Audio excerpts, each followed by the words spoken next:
Bem-aventurados aqueles que podem tomar um tempo para estar aos pés do Senhor Jesus, para ouvir o que Ele tem a dizer. Nunca devemos estar tão ocupados que não possamos parar para ouvir o Senhor da Seara falar. Salmo 27, Davi disse que ele tinha uma coisa para pedir ao Senhor. E, na verdade, eram duas. Uma coisa é pedir ao Senhor e eu buscarei que eu possa morar na casa do Senhor todos os dias da minha vida. Morar na casa do Senhor. É muito fácil imaginar o esplendor da casa de Davi. Todo rei mora bem. É muito fácil imaginar o luxo do interior e do exterior da casa de Davi. Mas havia alguma coisa em Davi que fazia com que ele amasse a casa de Deus mais do que a dele mesmo, a sua própria. E havia dois elementos fundamentais, estruturais para o coração de Davi. E ele disse: eu queria morar na casa do Senhor por duas razões. Primeiro, porque eu quero contemplar a formosura do Senhor. E, em segundo lugar, porque eu quero aprender no seu santo templo. Eu creio de todo o meu coração que o culto é perfeito, o culto é completo, quando nós conseguimos esses dois objetivos. Se nós vamos a um culto, a uma reunião, e nós aprendemos, mas não contemplamos a formosura do Senhor, saímos felizes, mas não saímos satisfeitos. Agora, se nós podemos encontrar o cumprimento desses dois objetivos, há uma plenitude de realização de Deus na nossa vida. Primeiro, contemplar a formosura do Senhor. Segundo, aprender no seu santo templo. Coisas para ver, coisas para ouvir, coisas para saber, coisas para sentir, coisas para imaginar e coisas para entender. E quando nós estamos reunidos em uma conferência de alto nível como esta, nós podemos dar graças a Deus, porque neste lugar tem sido contemplada a formosura do Senhor. E também tem sido possível aprender no seu santo templo. Eu vou tomar 2 ou 3 minutos para lhes dar uma informação e em seguida já estamos dispostos para a ministração da palavra. Agradeço a liberalidade e a generosidade do pastor Josué nos liberar um tempo para ministrar a palavra do Senhor aqui, já mencionei isto ontem, e agradeço também especificamente por deixar bem à vontade para falarmos sobre o que nós temos aqui. 2 anos atrás, Deus me deu a oportunidade de realizar na Assembleia de Deus em Campo Grande, no Rio de Janeiro, um seminário sobre autoridade espiritual. Nós tínhamos uma apostila e ministramos. A filha, a nora do pastor, estava acompanhando o seminário e fazendo anotações paralelas. Quando o seminário terminou, ela me chamou e disse: pastor, aconteceu alguma coisa interessante. O que foi? Eu comecei a fazer as anotações paralelas, não constantes, da apostila, e resulta que eu tenho uma outra apostila. Não dava para a gente juntar esse material e produzir um livro? Tá bom, eu concordei. E daí surgiu este livro, Autoridade Espiritual. Eu gostaria de agradecer muito a Deus pela bênção que tem sido este livro para muitas vidas. Parece que os evangelhos nos ensinam que todas as perguntas que Jesus ouviu e recebeu aqui na terra, ele tratou de responder. Todas menos uma. Houve uma única pergunta que Jesus não respondeu. A pergunta foi esta: com que autoridade faz estas coisas? Jesus disse: é uma pergunta boa, eu vou responder a vocês, mas eu só respondo esta pergunta de vocês quando vocês responderem a minha. A minha é a seguinte: o batismo de João era dos homens ou de Deus? Era do céu ou da terra? Até hoje. E este livro tem abençoado muitas vidas. Autoridade. Quem não vive debaixo de autoridade não tem autoridade para exercer autoridade. Estive nos Gideões Missionários 3 ou 4 anos atrás e Deus me deu uma mensagem. sobre a radiografia da igreja brasileira e cheguei a uma conclusão de que hoje no Brasil existem 4 tipos distintos de igrejas. A primeira igreja que existe no Brasil é a Igreja Lázaro, viva, ressuscitou, está viva, só que está atada. A segunda igreja é a Igreja Marta, ativa, muito ativa por sinal, mas ela não para ouvir Jesus. A terceira igreja é a Igreja Maria, que ouve a Jesus piedosamente, atentamente, está aos pés de Jesus permanentemente, só que não faz mais nada. Então, qual seria a igreja modelo? E o Senhor nos conduziu para uma outra pessoa, bem distante do perfil desses 3 elementos, a samaritana. A samaritana é o modelo da igreja verdadeira. Ela esteve com Jesus, foi transformada por Jesus e imediatamente trouxe toda a sua cidade para conhecer a Jesus. Esse é o papel da igreja. Levar o povo a conhecer Jesus. Daí surgiu este livro, Radiografia da Igreja Brasileira. O outro, Água, Pudim e Pimenta, é uma série de crônicas sobre assuntos bíblicos. Algumas crônicas aqui são tão simples, são tão singelas, são tão leves, que eu as chamo de água. Água. Mata a sede. Mas não chama muito a atenção, não é? Água. Depois tem pudim, que provavelmente 101 de nós gostamos. Pudim. São as crônicas doces, agradáveis. Depois vem pimenta. São algumas que mexem conosco e etc. Você escolhe. Tem água, tem pudim, pimenta, a escolha é sua. Este livro também está numa nova edição, são 2 volumes, aqui está só o volume 2. E, finalmente, informo para os irmãos que tenho aqui na minha mão 3 DVDs, Deixando Marcas no Deserto. Ainda há muita gente que pensa que o deserto é uma tortura de Deus. Não é uma tortura, é uma escola. Agora, o segredo de passar pelo deserto são as marcas que deixamos por causa dos que virão depois de nós. Os senhores se lembram que Deus disse para Moisés: tira as sandálias dos teus pés. E nós, pregadores, temos uma liberdade imensa para imaginar, e cada um diz uma coisa sobre isto. As sandálias foram feitas no Egito. E a roupa foi feita onde? Então, se tira a sandália, tira a roupa também. Aqui no Brasil, quando uma criança nasce, ela é identificada geralmente por uma fitinha que se põe no dedo da mão, ou aqui. Nos Estados Unidos, por exemplo, é o contrário. A fitinha está nos dedos dos pés. A marca, a identidade de uma criança quando nasce nos Estados Unidos é tirada pela digital dos dedos dos pés. Porque o dedo das mãos possui digital, os dedos dos pés também possuem. Parece que Deus queria dizer para Moisés: Moisés, essa tua sandália, qualquer pessoa que calçar, chegando aqui, deixa a marca da sandália. Quem vem em minha presença, eu não quero marcas de sandália, eu quero marca dos pés. Sandália qualquer um pode usar, pés, cada um tem o seu. Deixa a marca dos teus pés no deserto. Deixando marcas no deserto. A outra mensagem é: servindo a Cristo como semeadores da palavra. E, finalmente, aqui, sucesso na vida espiritual. Eu agradeço aos que já adquiriram e admito que outros quererão. Nós temos o atendimento também com máquina de cartão de crédito. E agora, por ser a manhã do encerramento, todo mundo, quer dizer, muita gente espera exatamente o momento final. No Rio de Janeiro se chama Xepa.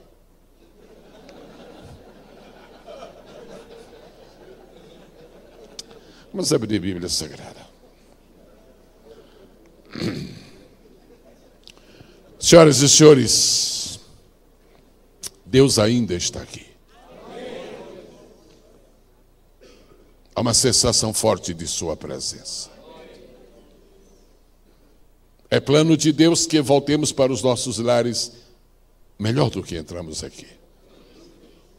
É plano de Deus que tenhamos aumentado a nossa bagagem pessoal nesta conferência. Se o Senhor Jesus conseguiu fazer uma grande revolução com 12 pessoas. Imagina a revolução que poderá ser feita neste país com esta quantidade de participantes desta conferência. Seja o agente de uma grande revolução espiritual na nossa nação. Seja o grande instrumento de Deus para esta última hora. Última hora. Quero pedir-lhes a gentileza a cada um de abrir a Bíblia no livro do profeta Joel, no capítulo de número 2. Joel, capítulo de número 2. Enquanto este passo bíblico anunciado é encontrado, eu somente recordo o que foi lido ontem à noite. Romanos 15, 4. Não vamos a ele, só para recordar.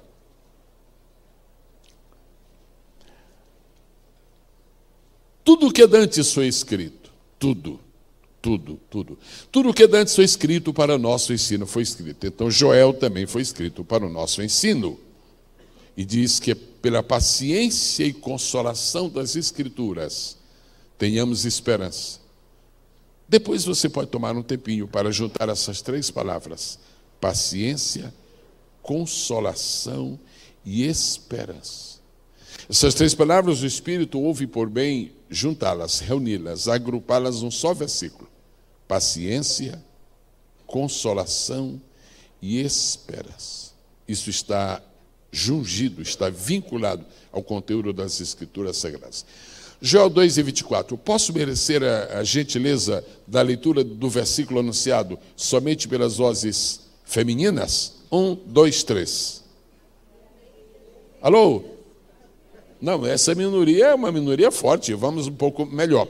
Joel 2, 24, vozes femininas. 1, 2, 3.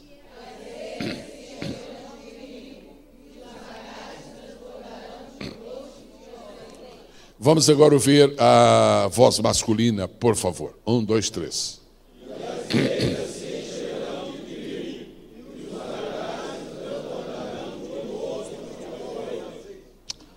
Joel foi um profeta de Deus. Imaginem uma Bíblia sem profetas. Imaginem uma Bíblia sem profecias. Não seria Bíblia.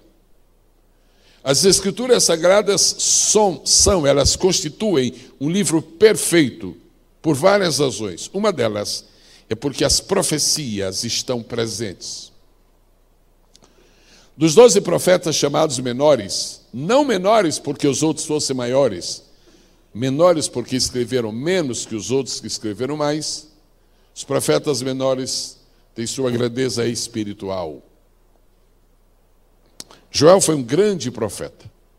Não precisamos tomar tempo aqui falando sobre dados estatísticos sobre Joel. Não, isso aí o Google se encarrega de fazer.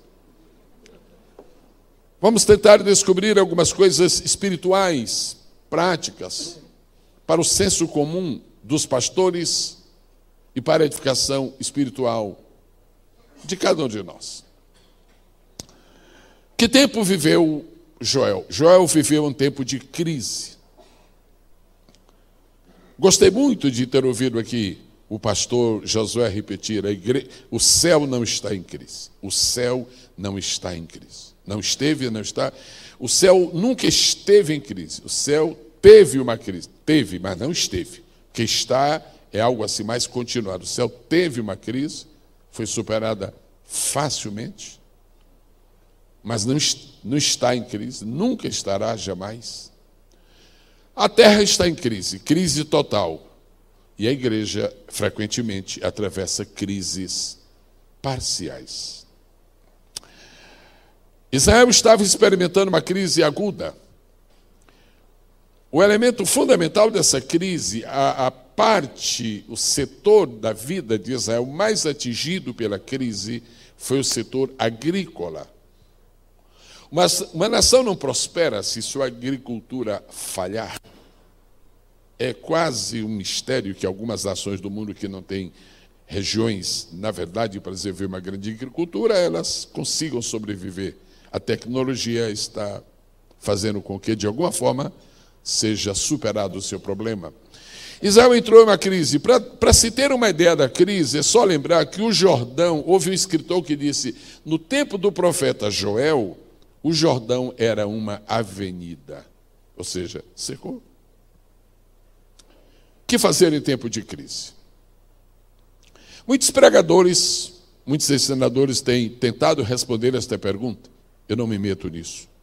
Não é meu ministério responder pergunta complicada como esta. Mas há uma outra coisa que posso ver aqui. O que Deus diz para nós em tempo de crise. Aí sim. Sobre isso eu posso falar porque está escrito. O que Deus tem para nós em tempo de crise?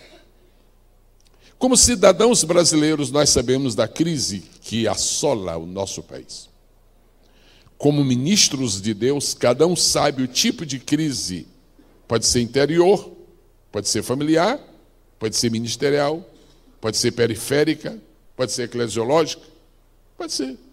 Mas sempre há uma crise rondando. Sempre há uma crise nos perseguindo. E há uma promessa de Deus para tempos de crise. E esta palavra que eu espero da parte do Senhor, que quando esta conferência terminar, nós a levaremos como bandeira para nossas vidas. Deus está dizendo para um profeta que conviveu com uma super crise. Disse: Joel, diz ao meu povo que as eiras se encherão de trigo. Por consequência, haverá muito pão. Diz que os lagares vão transbordar de vinho. Por consequência, as festas não terminarão. E também vão transbordar de azeite. Por consequência, a unção vai continuar. Aleluia! Bendito seja o nome maravilhoso do Senhor Jesus. Creio que seria muito adequado recordar agora, de todos é sabido, Hebreus 4:12, porque a palavra de Deus é mais penetrante do que espada alguma de 2 fios, de 2 gumes. Eu creio que nenhum pregador deve ignorar isto, e os pastores que estão aqui sabem muito bem, que a ministração da palavra de Deus sempre requer a lembrança, o cuidado, de que não podemos esquecer que ela, a palavra de Deus, é como uma espada de 2 gumes.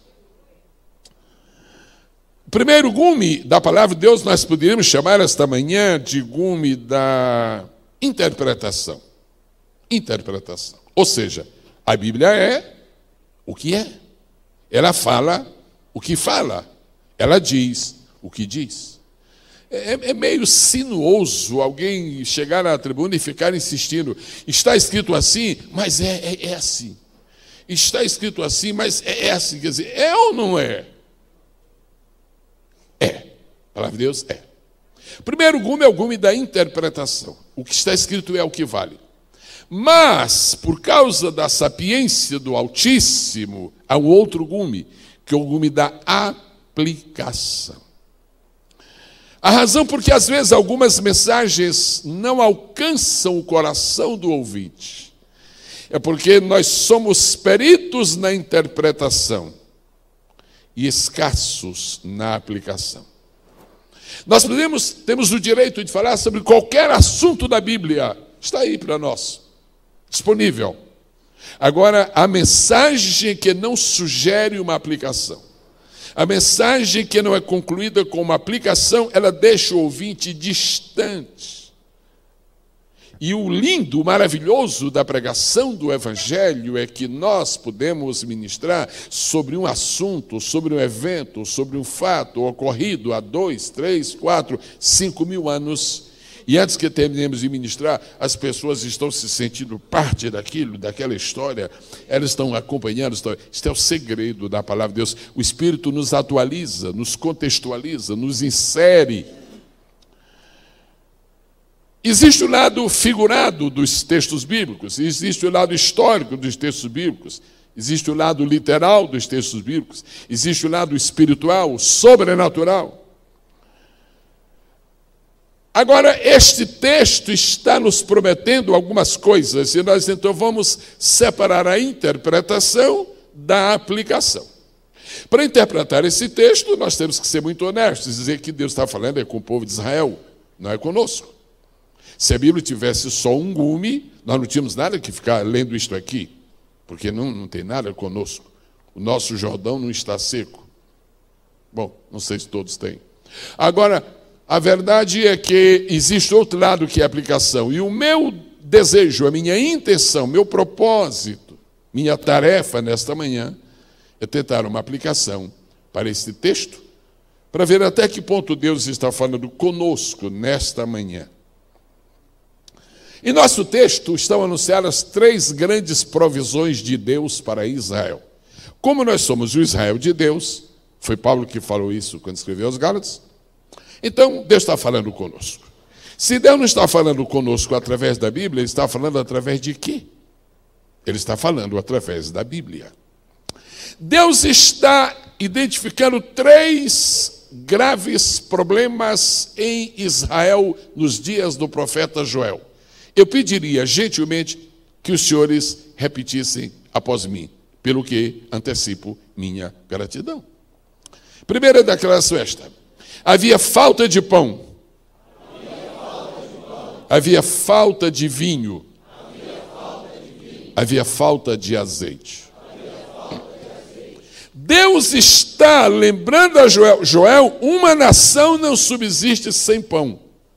E se essa nação se chama Israel, ela não subsiste sem vinho. E se esta nação se chama Israel, ela não subsiste sem azeite. E de repente, em Israel faltava pão, em Israel faltava vinho, em Israel faltava azeite.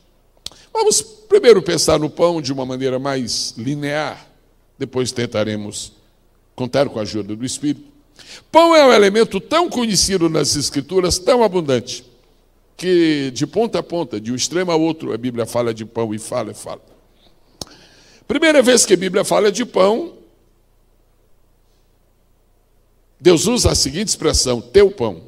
Com o suor do teu rosto ganharás o teu pão. Isso é o pai falando. Quando o filho chegou, então ele ampliou a dimensão do pão e disse: vocês vão orar assim, o pão nosso. Em Gênesis, o pão é individual. Em Mateus, o pão é coletivo. Em Gênesis é o teu pão. Em Mateus é o nosso pão. A diferença do teu pão para o nosso pão, do meu pão para o nosso pão, é que o nosso, quem dá é Deus. O meu, eu que consigo. Então é melhor o nosso do que o meu. O primeiro pão se consegue com trabalho, com suor. O segundo é com fé. O segundo é melhor. Com o suor do teu rosto ganharás o teu. Agora, orando, conseguirás o nosso. Amém.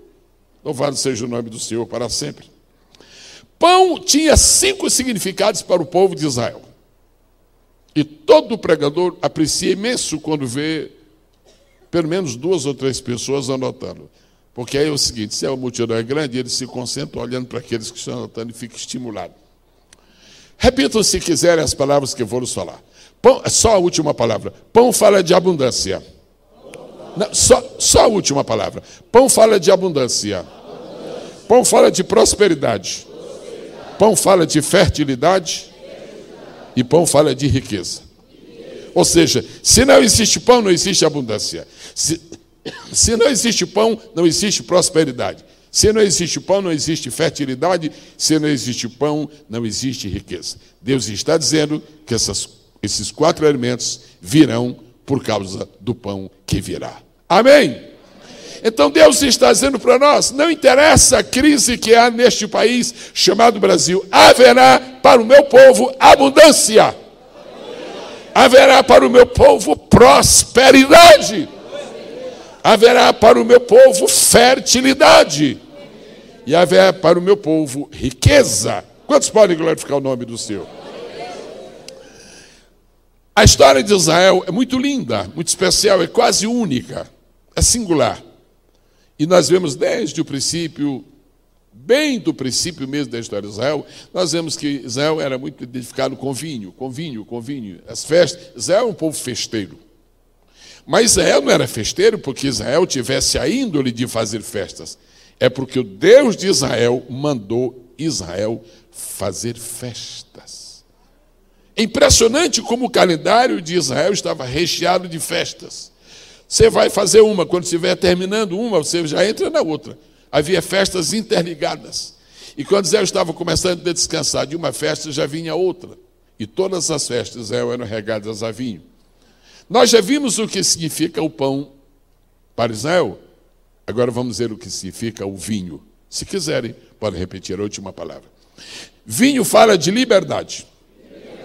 Vinho fala de alegria pessoal. Vinho fala de alegria familiar. Vinho fala de redenção. Essas 4 coisas Deus está prometendo para nós hoje, agora.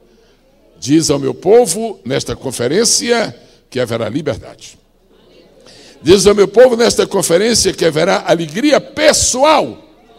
Mas diz ao meu povo também que haverá alegria familiar. E, consequentemente, diz ao meu povo que haverá alegria, que haverá redenção. Pão fala de alimento, de sustento. E vinho fala de alegria. Agora nós vamos começando a funilar. Quando se fala de pão, está se falando de alimento. Quando se fala de pão, está se falando de sustento. Agora, quando se fala de vinho, embora haja muitas dimensões na utilização do vinho, centralmente, Salmo 104 diz assim: o vinho que alegra o coração. Então, assim como o pão é símbolo de sustento, vinho é símbolo de alegria.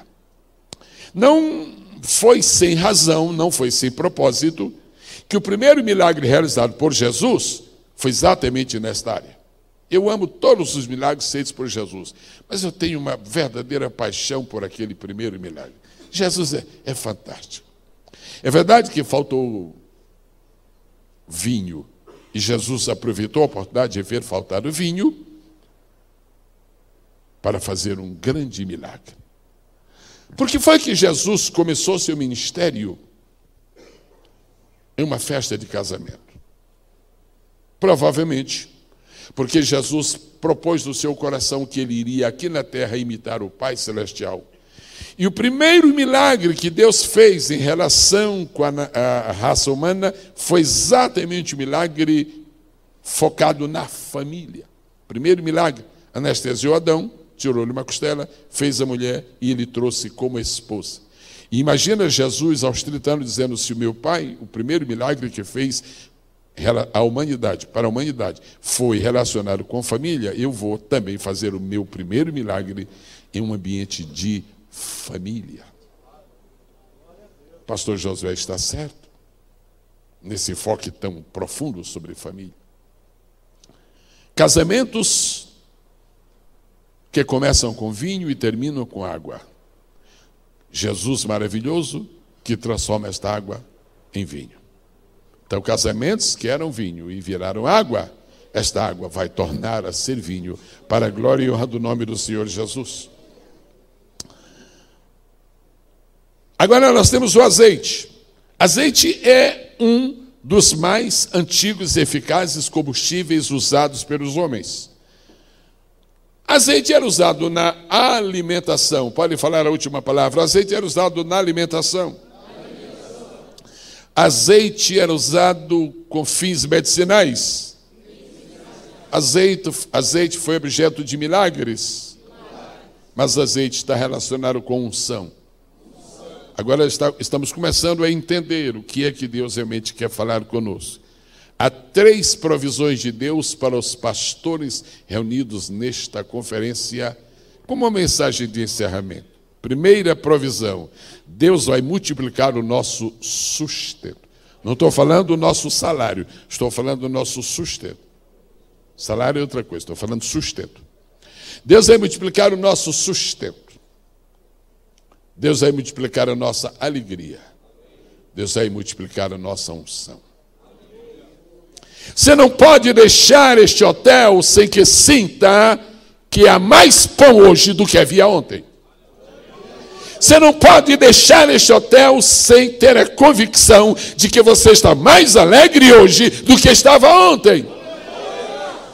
Você não pode deixar este hotel, este evento, este auditório, esta conferência. Você não pode deixá-lo sem que esteja convicto de que há mais unção hoje em sua vida do que havia ontem. Aleluia!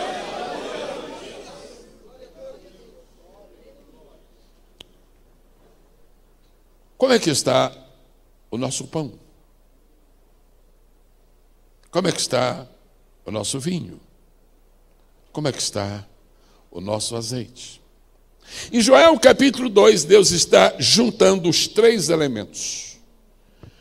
Trigo, que é pão, do qual vem o pão. Trigo, portanto, pão, vinho e azeite.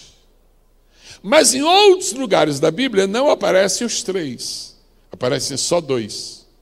E você vai ver que quando só aparecem dois, a obra não está completa.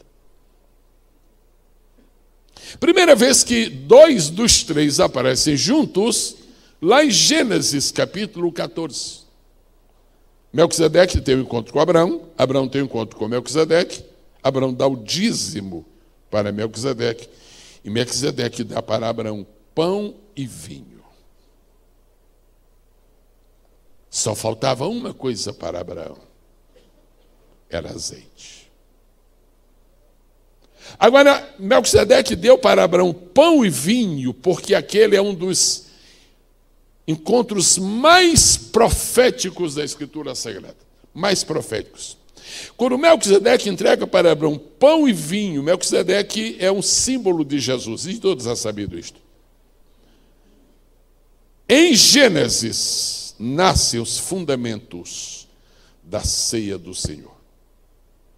Quando Melquisedeque entrega pão e vinho, os olhos espirituais de Abraão, aquele mesmo Abraão que viu dois animais lá no monte, dois animais no monte. Às vezes lemos rapidamente e pensamos que lá no monte, quando Abraão foi levar Isaac para sacrificar, ele só viu um animal. Não, ele viu dois animais. Ele viu um cordeiro, ele viu um carneiro perto dele e viu um cordeiro longe. Ele viu um carneiro perto e um cordeiro longe. O carneiro que estava perto era para morrer naquele dia e foi morto. Mas ele era para morrer só por uma pessoa, só por Isaac. Mas o outro animal, que era um cordeiro que estava mais longe, é para morrer pela raça humana. E Jesus disse, Abraão viu o meu dia, e o dia que Abraão viu, o dia do Senhor, foi o dia em que ele viu o cordeiro. Não é João Batista? Eis o cordeiro de Deus que tira o pecado do mundo. Então Melquisedeque está entregando o pão e o vinho para Abraão, e ali os traços preliminares da ceia do Senhor começam a ser desenhados no grande quadro da redenção apresentado aos homens. Só faltava azeite. O azeite não chegou na vida de Abraão, ainda não era o tempo. Ele não chegou na vida de Isaac. Mas depois de Abraão e de Isaac vem Jacó. Qual é a diferença entre Abraão e Jacó? Abraão tinha pão, tinha vinho, mas não tinha azeite. E o Jacó? Jacó tinha azeite, mas não tinha pão. Porque o Jacó disse assim, eu vou fazer um voto. Se nesta viagem tu me deres pão. Ele tinha azeite, mas não tinha pão. Este é o drama que nos acompanha. Às vezes somos muito bons conhecedores da palavra. Às vezes somos PhD nisso, nisto e naquilo. Às vezes decoramos textos longos das Escrituras Sagradas. Às vezes temos lido tanto que estamos, no melhor sentido da palavra, saturados do conhecimento. Eu quero glorificar a Deus pelos homens e mulheres que estão saturados do conhecimento da palavra. Eu só queria dizer aqui, bem baixinho para todos. Continua com teu alforje cheio de pão. Agora, por favor, não esqueça o azeite. Nós já ouvimos pregadores que estavam, usando esta palavra com nobreza, estavam lambuzados de azeite. Pena que não havia pão. Quanto vale o pão sem azeite? Não é uma obra completa. Quanto vale o azeite sem pão? Não é uma obra completa. E o que é que está no meio entre o azeite e o pão? O vinho que alegra o coração. A nossa perfeita alegria só existe quando do lado esquerdo está o pão, do lado direito está o azeite. Do lado esquerdo está o pão, do lado direito está o azeite. Do lado esquerdo está o pão, do lado direito está o azeite. Do lado esquerdo está o pão, do lado direito está o azeite. Do lado esquerdo está o pão, do lado direito está o azeite. Aleluia! Pão. Jesus disse: eu sou o pão vivo que desceu do céu. E também está escrito que o pão é a palavra. Mateus 4, outra é São João 6. Nem só de pão viverá o homem, mas de toda a palavra que sai da boca de Deus. Aí nós vamos ver os dois gumes. Primeiro gume, porque todo o ensino da Bíblia tem um ensino correspondente paralelo. Primeira dimensão, linear, literal. Nem só de pão viverá o homem. Segundo gume, aplicação de toda a palavra que sai da boca de Deus. É impossível amar a Jesus e não amar a palavra. E é impossível amar a palavra e não amar a Jesus. Porque se a palavra é pão, Jesus também é pão. A palavra é tão pão quanto Jesus é. E Jesus é tão pão quanto a palavra é. Talvez haja hoje algumas dificuldades para nós aumentarmos o nosso estoque de pão. É que há tantas coisas que estão diante de nós que às vezes não nos sobra tempo para o pão. E nós temos até cuscuz. Nós temos até polenta. Nós temos os biscoitinhos de polvilho. Temos muita coisa. Mas a palavra não é biscoito, a palavra não é cuscuz, a palavra não é polenta, a palavra é pão.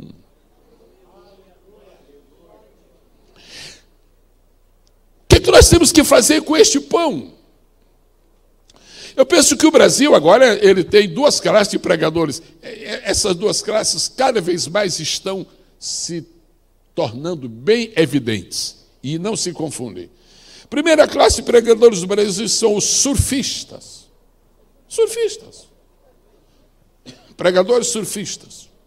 Como eles estão muito ocupados facebookeando, porque já não orcuteiam mais.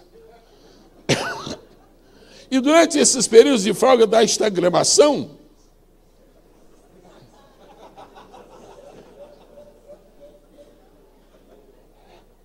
eles, na verdade, se tornaram tweeticos.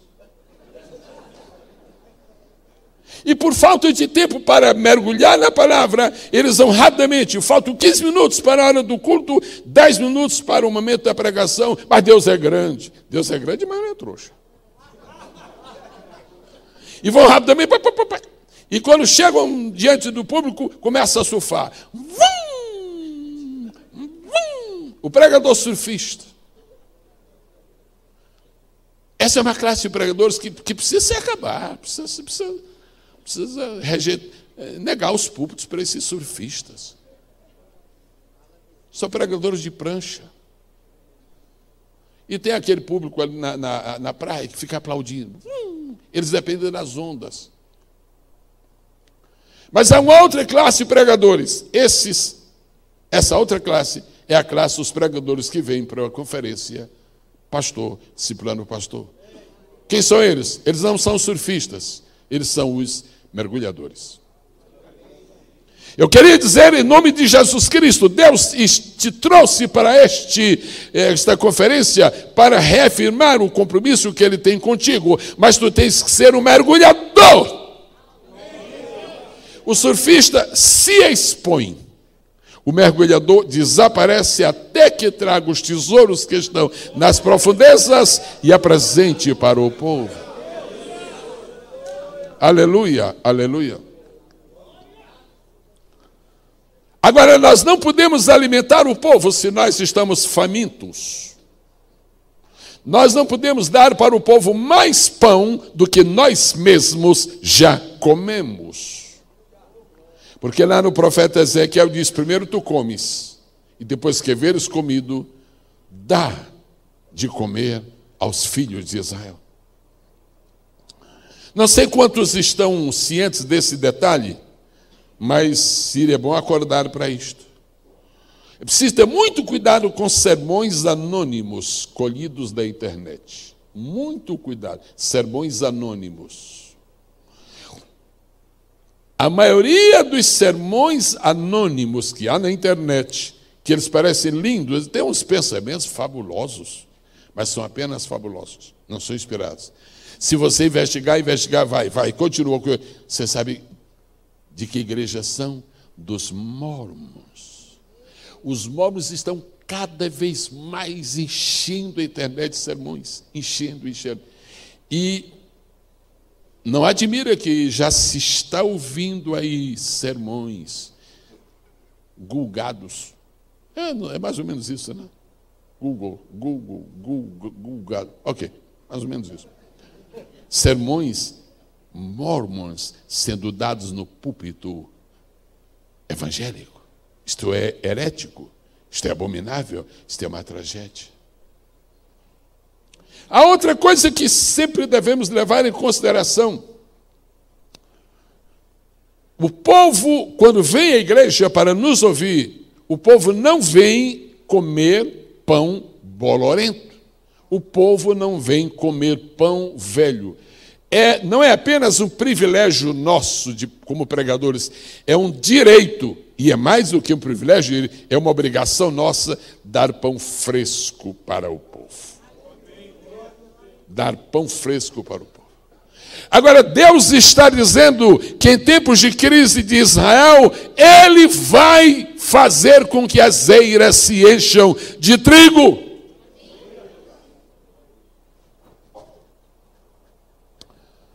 Nós precisamos abastecer nossos depósitos de pão. O pregador do evangelho tem 3 fases na vida. Primeira fase na vida do pregador é a fase do recolhimento. Ele tem que ouvir.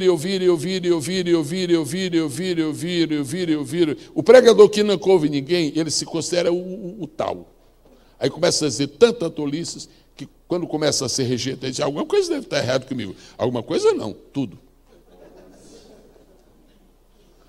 A primeira fase da vida de um pregador é a fase em que ele está recolhendo o material.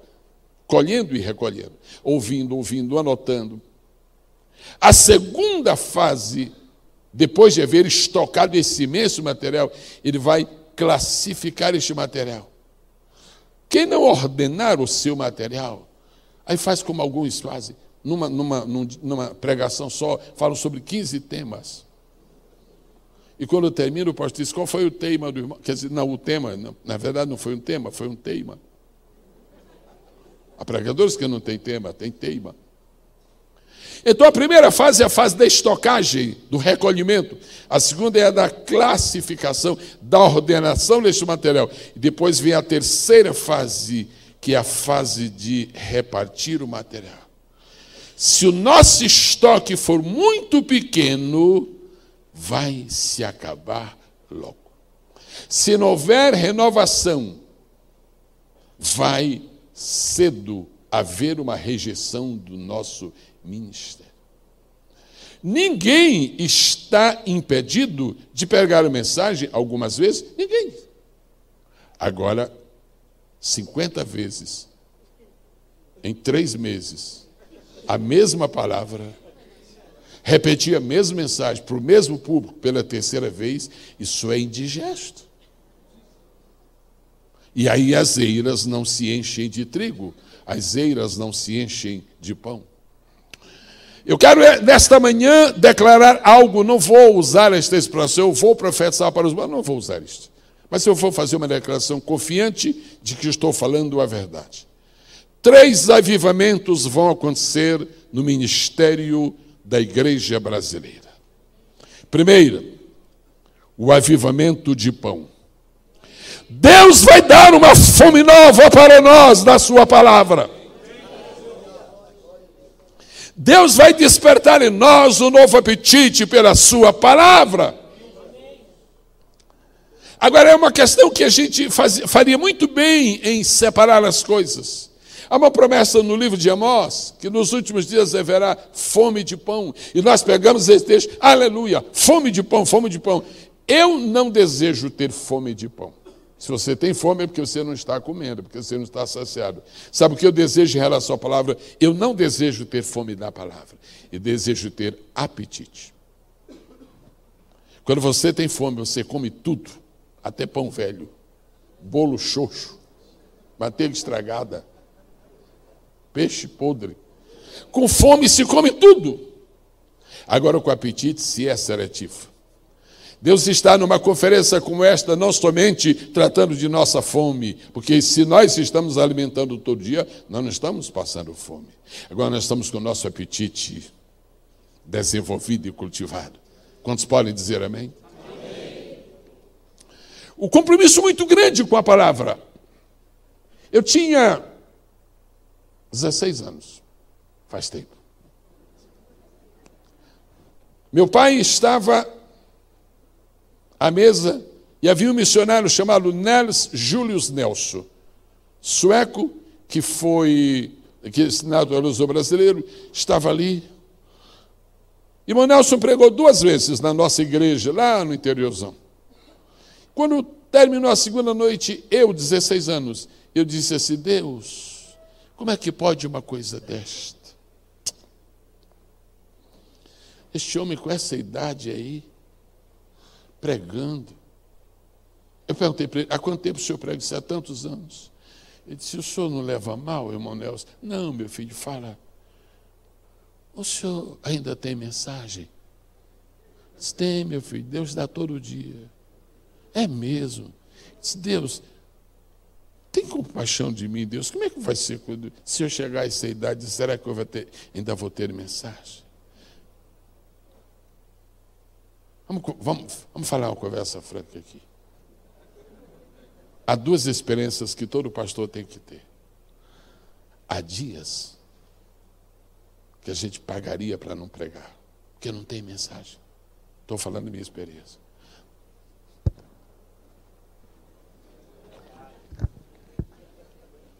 Pergunta se acontece isso comigo. Perguntei. Comigo? Acontece isso, senhor. Mas deixa eu falar uma conversa franca. Em compensação, tem dias que eu queria ter 5 oportunidades para pregar. Você tem que ter essas 2 experiências. A primeira é Deus lhe ensinando que você depende dele. A segunda é Deus lhe ensinando que nunca vai faltar pão. Aplausos para o Senhor.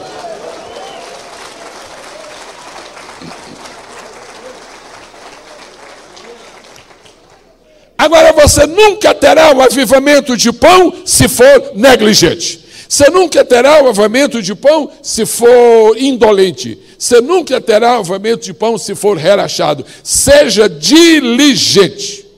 Porque não existe uma árvore chamada pão. Existe um produto chamado pão que vem do trigo. A palavra de Deus está aí como trigo. Você vai transformar esse trigo em pão.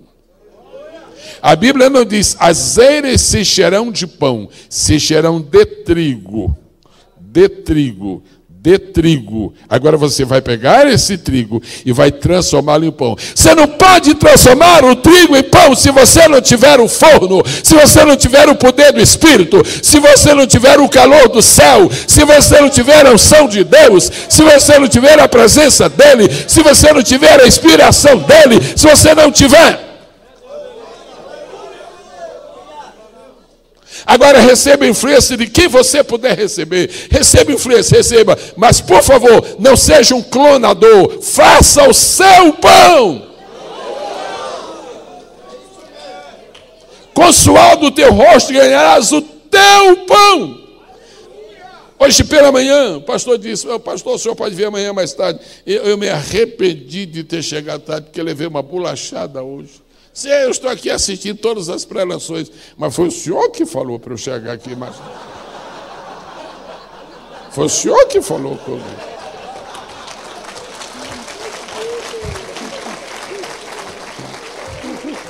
Mas ontem à noite eu falei, depois fiquei para mim, escapei, né? Ouviu? Ainda que o senhor queria me mandar embora. Eu disse, não, eu vou ficar para assistir. Eram 2 bolachadas. Agora eu estava pensando hoje muito cedo, que coisa linda, no suor do teu rosto ganharás o teu pão. Tira toda a contextualização histórica desse texto e traga para uma aplicação desta conferência. Tua mensagem é o teu pão, é o pão que tu vais dar para o povo. Agora, se tu queres uma mensagem boa para o povo, tu tens que suar. Tem umas mensagens tão rasas, tem umas mensagens tão singelérrimas. Não existe esta palavra. Eu queria. É um neologismo. Eu acabei de criar. Telefona aí pro Aurélio. Telefona aí. Singelérrima. Tem umas mensagens tão rasas, sabe por quê? Mensagem que dura no coração do ouvinte são mensagens que demoraram a ser feitas. Tu não pode chegar à presença de Deus para receber uma mensagem com sentido de urgência. Deus não dá valor à tua urgência. Deus quer que tu tomes tempo com Ele. No suor do teu rosto ganharás o teu pão. Pega esta palavra agora como pastor de igreja. A mensagem que vai edificar o povo é a mensagem que você vai produzir suando. Agora,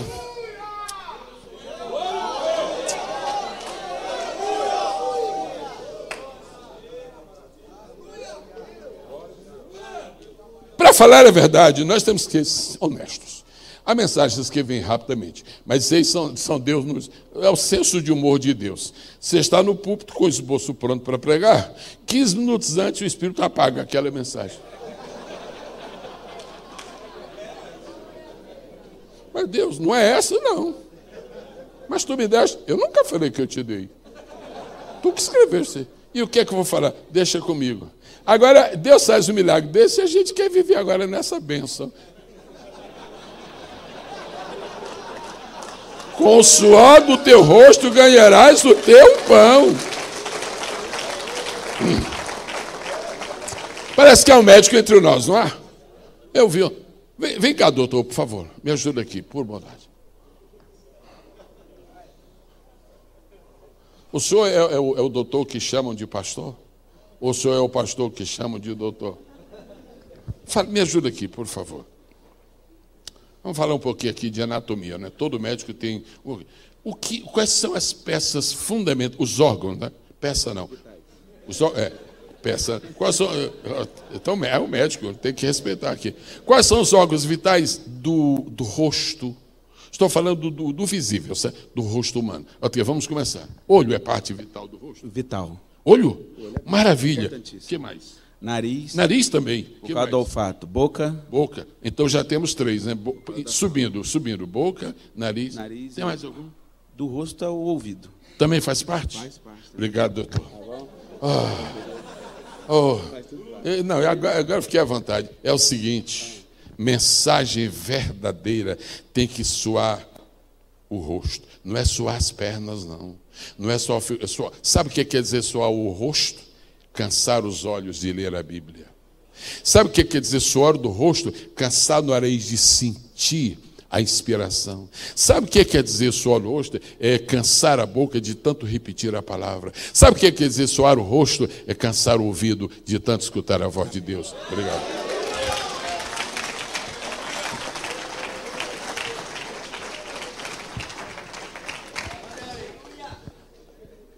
Há pães que duram 2 horas. É só o tempo da digestão.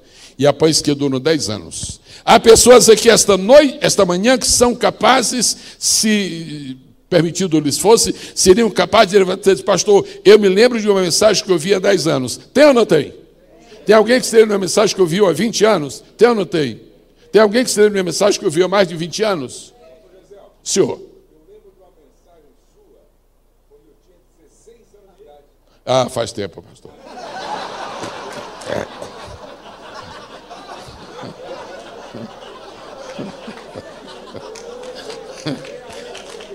Peraí. Vocês estão aplaudindo a mim ou a idade dele? Como é que é o negócio? Como é que foi? O senhor pregou em Santo André sobre até onde seguirá Jesus. Eu me lembro, foi a única vez que preguei aquela mensagem. Foi só por causa dele. Nunca mais preguei.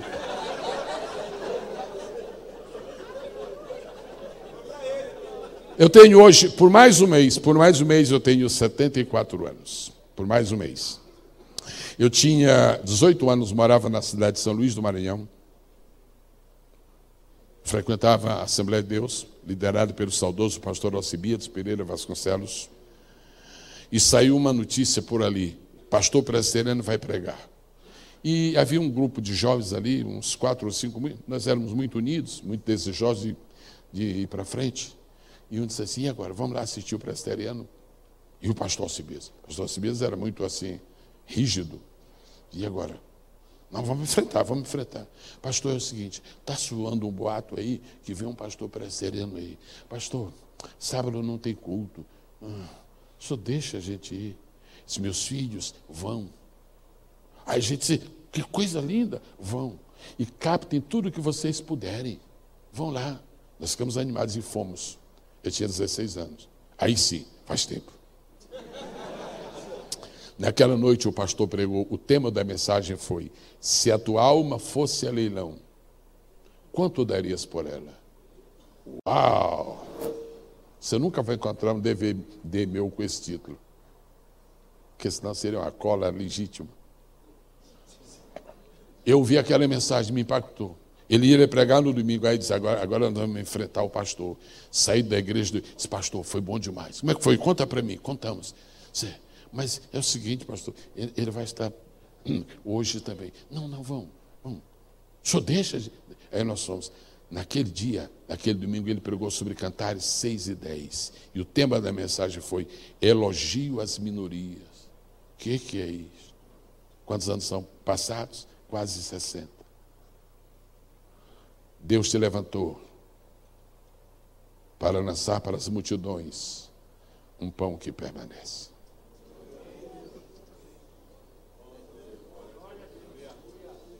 Aquilo que não custa esforço não será lembrado.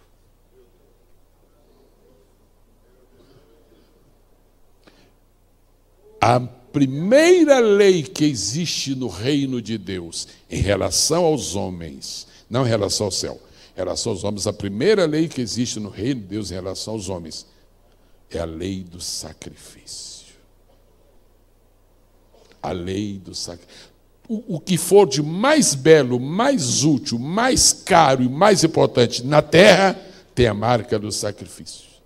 Botânicos, um grupo de botânicos na Europa resolveu estudar a fundo a questão das flores, a fundo mesmo.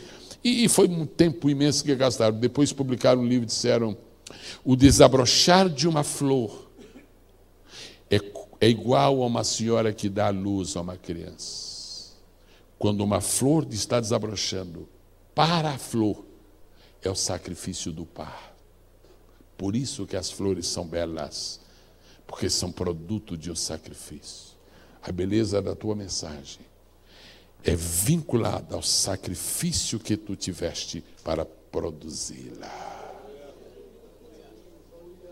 Com o suor do teu rosto ganharás o teu pão.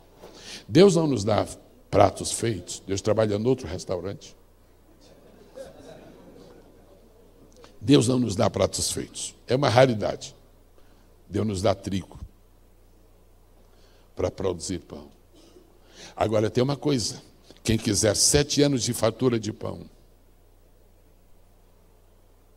aproveite os 7 anos de fartura, porque depois dos 7 anos de fartura virão 7 anos de escassez. Mas escute, quem guardou pão, quem guardou trigo durante 7 anos, vai passar 7 anos sem escassez de pão.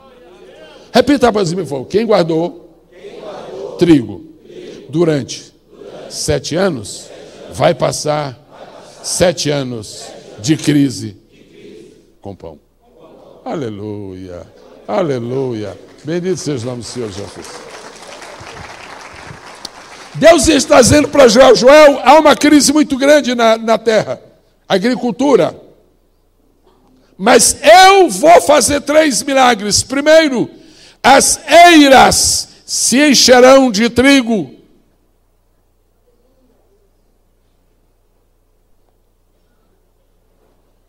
Eu tenho uma dificuldade muito grande para falar sobre mim mesmo, porque, na verdade, o que eu vou falar? Só para contar derrota. Mas outro dia, faz 2 anos mais ou menos, eu tive assim um impacto na vida, assim, de quer saber uma coisa? Eu não sou eterno, Deus é que é. Um dia eu vou, tomara que não seja agora.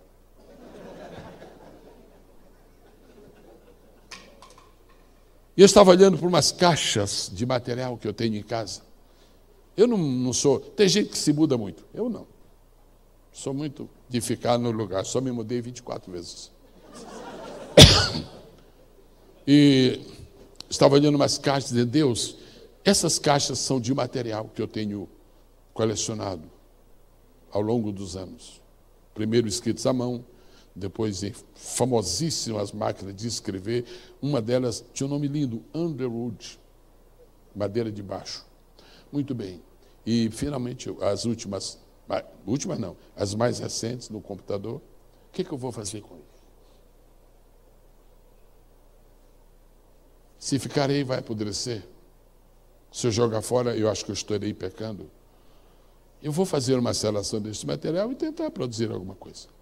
A gente seleciona alguma coisa, encaminhei. Está lá na Sociedade Bíblica do Brasil para ver se eles fazem a Bíblia. E eu estava pensando, se eu não tivesse começado cedo, eu não teria. Hoje existem pastores que não aproveitaram os tempos bons de ter biblioteca e não tem biblioteca. Não merece confiança, não merece confiança, não merece crédito, não tem credibilidade um pastor que não lê. Porque ele está desatualizado, ele está navegando no mar da ignorância, o povo sabe mais do que ele. É um fator complicador terrível. Você tem que ler. Agora, hoje já não se precisa tanto de uma biblioteca física, que tem as virtuais, né? Aí, um tal de Google Play aí, 1 milhão de livros. Eu até achei muito. Mas a verdade é que se você não estocar, se você não guardar. Aí eu falei com meu filho: olha, meu filho, assim. Pai, se o senhor quiser, eu vou lhe ajudar. Aí daquela montanha de coisas, tirei 2.000. Eu vou tirar apenas 2.000. Tirei 2.000 itens, mandei fazer um CD. Saiu por aí, vendendo alguns. O pessoal só queria promoção.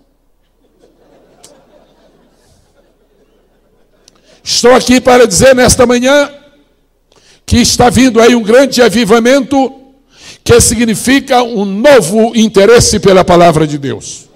E estou dizendo esta manhã que se você mergulhar, Deus vai lhe mostrar os tesouros. E estou dizendo esta manhã, e agora todos me queiram muito bem, mas vou falar algo bastante severo e duro. Você vale, como pastor, o conhecimento da palavra que você tiver. Você vale, como pregador, o conhecimento da palavra que você tiver. Tudo começa pela palavra. Deus disse, em primeiro lugar, encherei as eiras se encherão de trigo. Agora, depois vem o vinho que alegra o coração. Eu lhes trago nesta manhã uma palavra muito curta sobre o vinho, sobre a alegria, mas muito curta, porque eu vou concluir falando do azeite, mas eu queria deixar isto bem claro. É preciso, nós pastores, nós precisamos ter muito cuidado com as sutilezas do diabo, que o diabo quer roubar a nossa alegria. Deus levantou você como pastor para apostolar o povo, e vou dizer uma coisa assim com toda a clareza: você tem que ser mais alegre do que o seu rebanho. Você tem que ser mais alegre do que a sua congregação. Porque é o seguinte, quando o pastor fala, o que o pastor fala, aquilo se reflete no povo sempre ampliadamente. Se o pastor for frio, a congregação será gelada. Se o pastor for gelado, a congregação será congelada. Porque se multiplica. Agora, se você for aquecido, a congregação será um incêndio de Deus. Se você chega à tribuna triste, você vai ter uma sessão de velório na casa de Deus. Esbanje alegria. Deus está dizendo, não vai faltar alegria, não vai faltar mosto, não vai faltar vinho. Eu vim te dizer aqui esta manhã que quaisquer que sejam as circunstâncias, Deus tem suficiente vinho para fazer alegrar o teu coração. Se você é dessas pessoas muito sensíveis, qualquer coisinha lhe deixa triste, o diabo já descobriu tua fraqueza, irmão. Todo dia tem uma. Mas que diabo nojento, rapaz, coisa terrível. Eu saio de uma e entro noutra. Você tem que reagir, você tem que reagir. Nossa alegria está muito acima das circunstâncias. Nossa alegria está muito acima das dificuldades que nos permeiam. Em nome de Jesus Cristo, receba um banho de alegria neste momento. Em nome de Jesus Cristo, receba um banho de júbilo, de júbilo, de júbilo, de júbilo, de júbilo. A alegria do Senhor é a nossa força.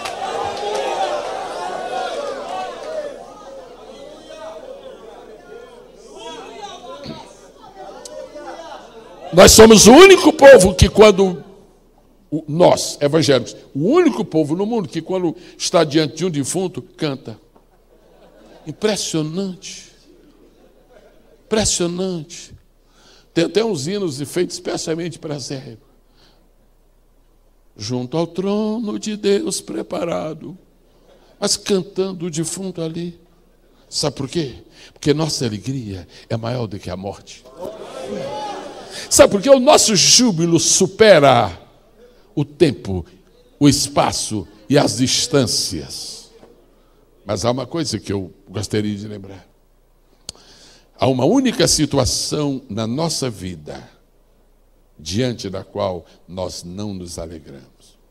Nós somos capazes de cantar no cemitério. Nós somos capazes de cantar no funeral, nós somos capazes de cantar no hospital, nós somos capazes de cantar junto ao leito de um ente querido nosso, nós cantamos, somos capazes de tudo. A única situação que não permite que nós cantemos, única, é quando somos traídos. Isso é da nossa natureza. É impossível que um de nós, no seu natural, fique alegre quando é traído. Traição é terrível. Aí você baqueia. E pastor, o senhor está triste? É, mais ou menos. Na verdade, é mais do que menos. É uma coisa séria. É aí que nós precisamos do exemplo de Jesus. Está escrito lá em 1 Pedro, que ele deixou pisadas para nós. Jesus era homem, perfeitamente homem. E olha o exemplo que ele deu. Judas traz Jesus. E foi um golpe que lhe cortou o coração. O homem Jesus está em agonia, em aflição. Ele foi traído. E diz a Bíblia que depois que Judas traiu Jesus, diz assim, está escrito, e tendo cantado o hino. Jesus, como é que tu consegues cantar o hino no momento de traição, se traição é a única circunstância da vida que nos impede de cantar? Aí Jesus responde para nós, eu sou o modelo, imitem-me, tentem imitar-me, receba de Deus esta graça para triunfar e nunca perder a sua alegria. Primeiro é o avivamento que nós precisamos hoje, avivamento de pão, abundância de pão. O trigo está presente, o pão é que pode estar escasso.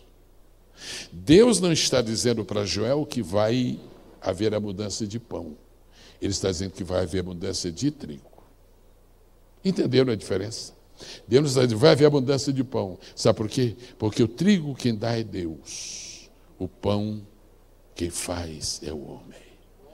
Se não houver pão, não culpe a Deus, porque tem trigo. Quem pode exaltar a majestade do Senhor? Quero preparar-me neste momento para concluir esta mensagem. Apesar de todas essas coisas que parecem estar contrárias, apesar de todas as evidências aparentemente negativas, nós estamos em vitória, nossa nação tem condições de triunfar, a igreja ainda está aqui, ela é o fator de triunfo em Cristo aqui na terra, graças a Deus que nos faz triunfar em Cristo. Mas agora eu quero falar especificamente nesses momentos finais sobre a importância do azeite na sua vida. Se nós tivéssemos a coragem, graças a Deus que não temos, pelo menos eu não tenho, não, ninguém tem. Se nós tivéssemos a coragem de pregar uma série de sermões sobre as fraquezas de Jacó, tinha que ser um mês, falando todo dia, de manhã e de tarde. É muita coisa. Jacó foi turbulento. Mas esse homem, conhecido por suas fraquezas, ele merece o nosso respeito. Eu fiquei perguntando há algum tempo para Deus, o senhor não leva mal? O Jacó fez tanta coisa assim, e o senhor ainda mandou pôr na Bíblia aí, amei a Jacó. Com esse homem, um sujeito desse? E um dia Deus me esclareceu uma coisa, e eu dou muitas graças a Ele por isto. Jacó está em casa, o pai está para morrer, sente que a morte se avizinha, chama o filho Esaú, fala-lhe para ir buscar a caça, preparar o guisado como só ele sabia, a mãe escuta, faz aquela trapaça toda, o Jacó vai, muda de nome. Fala nisso, Jacó foi o único homem na Bíblia que teve 3 nomes, único, 3 nomes. Um que os pais lhe deram, Jacó. Outro que Deus lhe deu, Israel. E outro que ele mesmo deu, eu sou Esaú.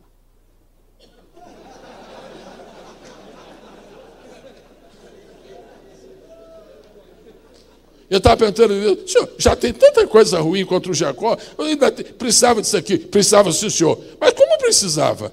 Não tem nada na minha palavra que não seja importante. Não, eu não discuto, apenas eu não vejo importância. O problema é teu. E sabe por que está na Bíblia que Jacó tinha esses 3 nomes? Porque cada um de nós aqui, sem exceção, cada um de nós aqui tem 3 personalidades. Há dias na vida que nós somos apenas Jacó. Nós somos o que somos, todo mundo nos conhece, nossas fraquezas, eventuais virtudes.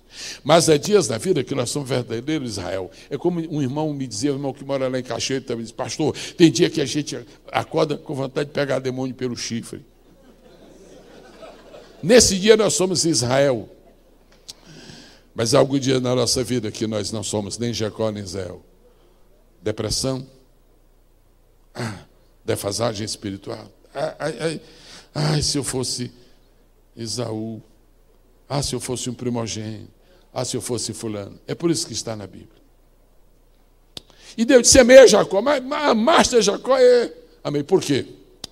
Você sabe o que foi em Jacó que mais me cativou? Não, eu não sei. Dá uma olhada na minha palavra. Gênesis. Aí eu fui ver na Bíblia. O que mais cativou a Deus? Jacó sai de casa, fugido. Quem é fugido não leva nada. O mínimo possível. Jacó sai fugido.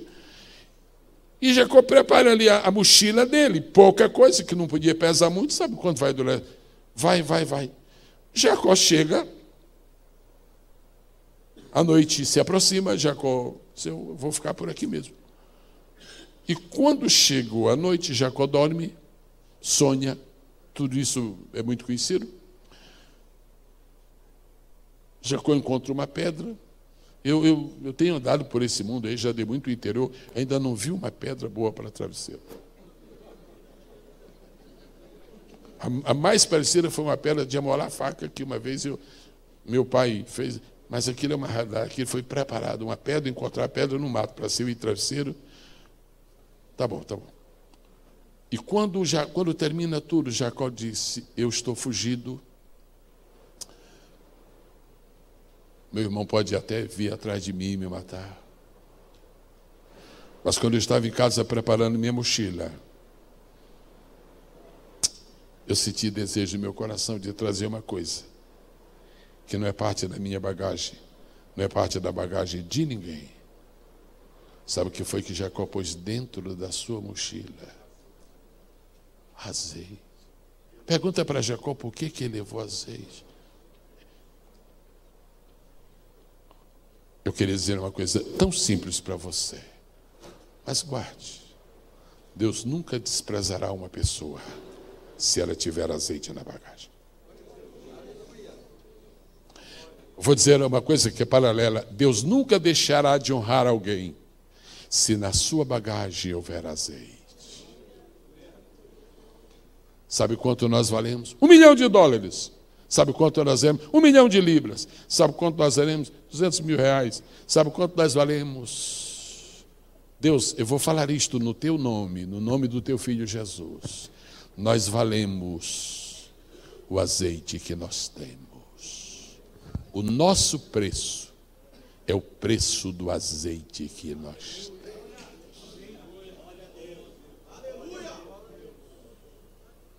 E Jacó está ali, disse: Deus, estou fugido, estou todo errado, enganei meu pai, apesar dos pesares, foi minha mãe que ensinou, mas está tudo errado aqui, Deus. Uma coisa, já que eu não valho nada, já que eu não significo nada, pelo menos Deus, quando o azeite cair sobre esta pedra, Deus, lembra-te de mim. Aí lá na frente Deus diz: amei a Jacó. Nesses minutos finais desta conferência, Deus quer multiplicar o nosso azeite.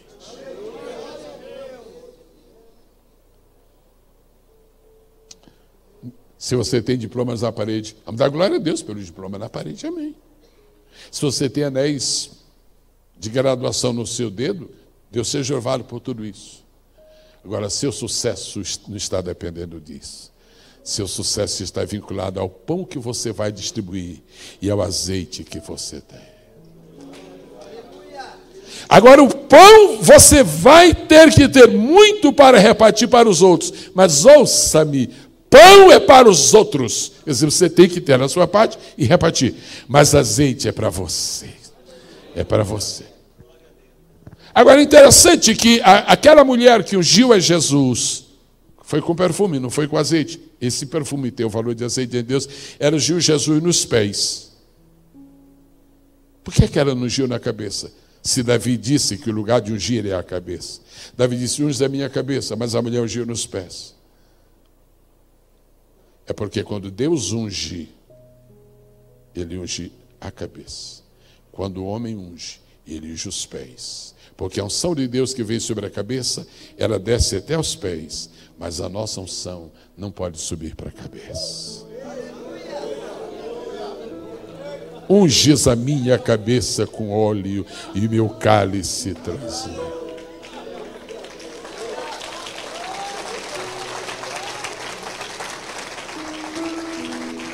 Por que o Senhor está prometendo, Deus, para esse Joel aí? Está prometendo que vai haver abundância de azeite.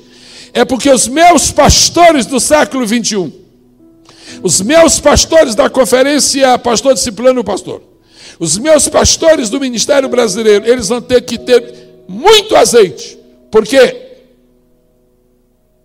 Deus disse: Moisés, chama Arão e fica diante de ti, põe os filhos de Arão atrás de Arão e faz duas coisas.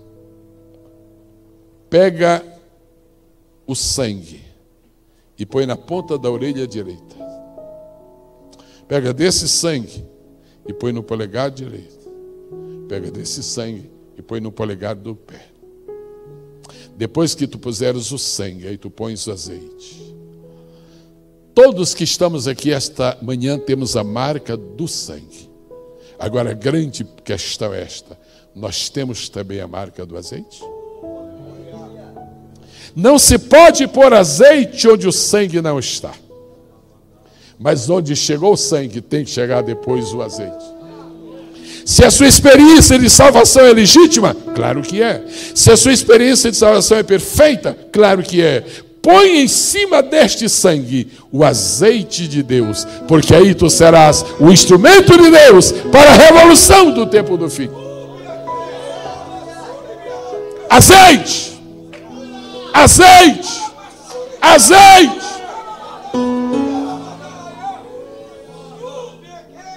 De onde vem o azeite? De onde vem o azeite? Da oliveira. Deus manda o dilúvio. E começou a chover. E chove, e chove, e chove, e chove, e chove. Mas e choveu, e choveu, e choveu. Transbordou, superou tudo. Noé disse: parece que terminou. Soltou o corvo. 7 dias depois, o corvo não voltou. O corvo estava festa. Nunca houve uma festa para um corvo tão grande quanto aquela. Ele morreu de estufado. Agora solta a pomba. Primeira vez que a pomba foi solta, ela foi e voltou, porque não encontrou lugar onde pudesse repousar a planta do seu pé. Quando Noé soltou a pomba pela segunda vez, a pomba voltou com o que no bico? Um ramo de oliveira. De onde vem o azeite? Quando a recriação do mundo começou, quando a vida recomeçou a aparecer na terra, a primeira árvore que apareceu nesta terra foi uma oliveira. Porque aquela oliveira não tinha morrido com o dilúvio. O azeite vem de uma oliveira que nem o dilúvio mata. E Deus está dizendo: acabou-se tudo no mundo, menos uma coisa: não se acabaram as oliveiras. E para nós esta manhã significa que o azeite não acabou. A grande notícia que eu tenho esta manhã é que o azeite não acabou. E ainda que haja um dilúvio de perversidade neste país, ainda que haja um dilúvio de imoralidade neste país, ainda que haja um dilúvio de corrupção neste país, ainda que haja um dilúvio de incredulidade, dá uma olhadinha e vê o que é que tem por cima das árvores do dilúvio. Tem um ramo de oliveira. Tem um ramo de oliveira, tem um ramo de oliveira, tem um ramo de oliveira. Agora diga comigo: se tem oliveira, tem azeite. Se tem oliveira, tem azeite. Se tem oliveira, tem azeite. Se tem oliveira, tem azeite. Se tem oliveira, tem azeite. Se tem oliveira, vamos gritar. Se tem os homens falam: se tem oliveira, e as mulheres trombeteiam: tem azeite. Vamos lá, 1, 2, 3. Se tem oliveira, agora invertendo. Pois então a notícia é esta: tem oliveira, sim senhor. Tem oliveira, sim senhor. Sabe o que é que Deus está dizendo? Pode se acabar tudo neste mundo, mas enquanto Ele existir, a oliveira existirá também. Pode se acabar tudo neste mundo, meu irmão. Pode ser a maior crise da tua vida. A única crise que tu não podes ter é a crise da oliveira. A única crise que tu não podes experimentar é a crise do azeite. Aí você diz: pastor, o meu problema é que o azeite está muito pequeno, muito pouco. Não há problema, Eliseu está chegando. Não há problema, não há problema. Pede vasilha, pede vasilha, pede vasilha, pede vasilha, pede vasilha, pede vasilha, pede vasilha. O rabacassuri andará cheque andará marras. Eu quero pedir aos pastores jovens que estão aqui. O que é que eu vou chamar de pastor jovem? Está meio complicado. O que eu vou chamar de pastor? Não é pastor jovem da idade, jovem como pastor. Os de 5 anos de pastor para baixo. Não precisa ninguém se manifestar. Eu vou pedir a você que me ouça no que eu vou dizer. Você está começando o seu ministério. E você provavelmente já teve o que os outros já tiveram, não, o que os outros já tivemos. Muito bem. Você provavelmente já teve essa sensação. Será que eu não vou perder esta graça? Será que eu não vou perder esta unção? Deixa eu te falar uma coisa, jovem pastor. A farinha da botija não vai se acabar. Mas o azeite também não vai se acabar. Eu quero desejar para o teu jovem ministério, para o teu ministério iniciante, uma abundância de azeite. Uma abundância de azeite. Uma abundância de azeite. Uma abundância de azeite. Uma abundância de azeite.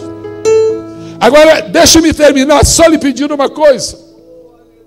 Não viva do azeite do vizinho.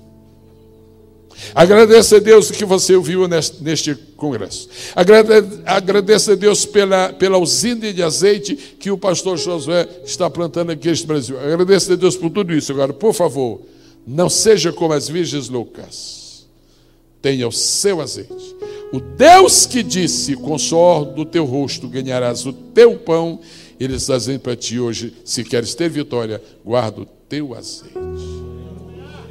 As vasilhas que a mulher trouxe eram emprestadas, mas o pouco azeite era dela.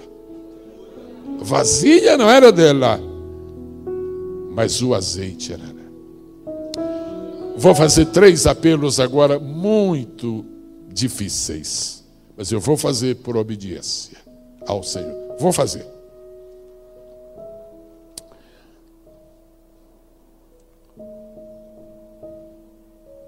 Se você sente que você está negligente diante de Deus com respeito ao seu compromisso com o trigo, com a palavra, e você quer uma renovação do apetite pela palavra, pode ser uma só pessoa. Se não houver nenhum, eu vou ficar frustrado, mas se houver só um, eu vou ficar feliz. Mas vai ter pelo menos um, porque Deus não atira no ar. Se você sente que o seu estoque de pão está fraco, se você compreende que você não tem sido tão fiel a Deus, se você tem tido pouco tempo para preparar o pão com tanto trigo que Deus lhe deu, este lugar que está aqui neste lugar, eu quero pedir que você se levante do seu lugar e venha aqui pedir a Deus que o seu pão o seu trigo seja multiplicado. Agora, se há algum pastor que está vencido pela perda de alegria, pastor, eu já não tenho mais alegria.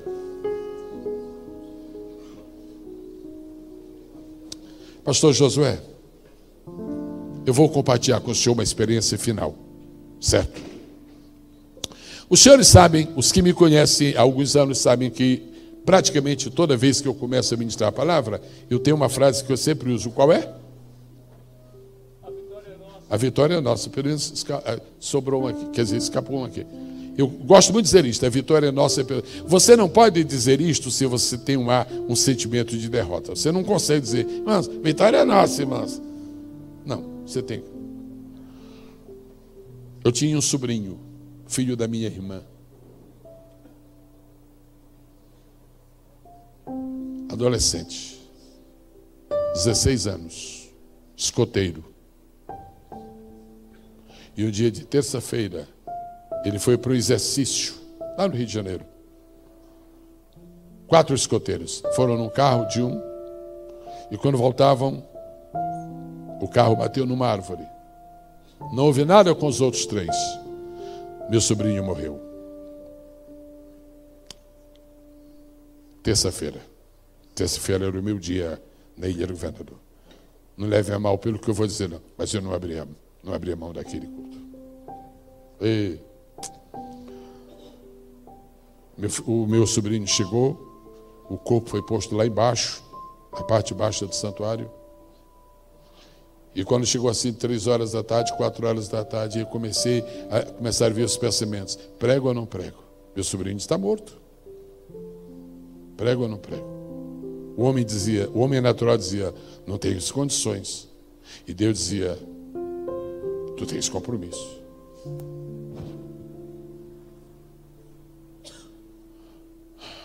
Quando chegou 6 horas da tarde, eu chamei minha esposa e disse: olha, eu vou pregar hoje. Você vai? Você tem condições? Digo, Deus está dizendo, Deus me deu a mensagem, eu vou pregar. E as pessoas que iam chegando e entravam assim, iam tomando conhecimento daquilo, dava aquele burburinho lá. Quando chegou a hora do culto, começou, e eu preguei.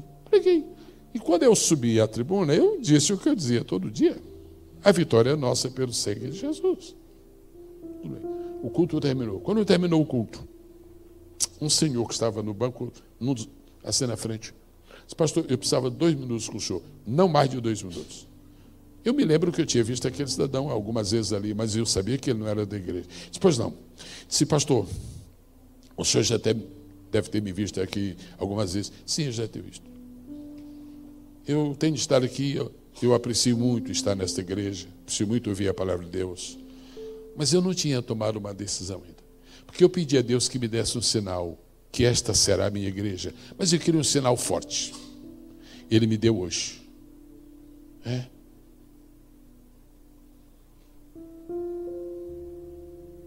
Quando eu cheguei aqui, eu ouvi dizer lá embaixo que o seu sobrinho morreu. Aí eu, por curiosidade, eu fui lá e vi. E eu subi triste aqui, disse: o pastor não prega hoje, ele não tem condições de pregar. E eu subi aqui. E daqui a pouco eu vi o senhor chegar. Na hora de pregar, o senhor pegou o microfone e falou o que o senhor sempre fala. E o senhor pregou. Eu queria dizer ao senhor, eu e toda a minha família seremos desta igreja. Porque se Deus é capaz de superar a dor da morte com esse entusiasmo seu, Ele é capaz de me fazer fiel até o fim. E fico nesta igreja. Sua alegria diante do povo já é parte do seu sermão. A perda do seu entusiasmo vai refletir em muitas defasagens que haverá. Em nome do Pai, do Filho e do Espírito Santo, o vinho se multiplica na sua vida. O pão se multiplica na sua vida. Alguém que precisa de uma renovação de Deus na área do azeite, venha também para frente.